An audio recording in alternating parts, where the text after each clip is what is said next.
ဘယ်ကိစ္စပဲလှုပ်အခက်ခဲဆိုတာကြုံတတ်တယ်အဲ့ဒီကြုံလာတဲ့အခက်ခဲတွေကိုဖြတ်ကျော်ဖို့ဆိုတာလူတွေမှာသိခံရတဲ့အနေအထားမျိုးတွေရှိတယ်။ဘာတွေကိုသိခံရတာတုံးလို့ဆိုရင်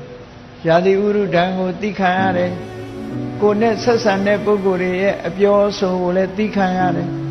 ။ယောဂဝေဒနာဖြစ်ပေါ်လာလို့ရှိရင်လည်းယောဂဝေဒနာကိုသိခံရတယ်။အဲ့ဒီသိခံမှုဆိုတဲ့မျိုးစုံအောင်သိခံ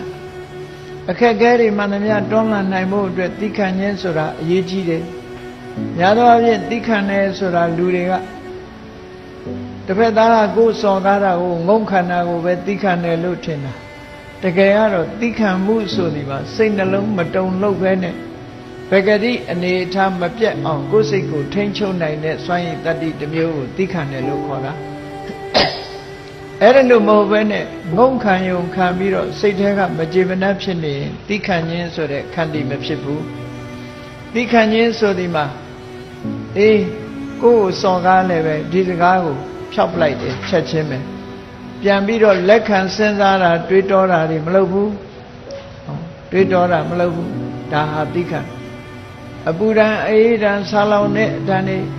ခက်ခဲပင်ပန်းမှုတွေအကုန်သိခံ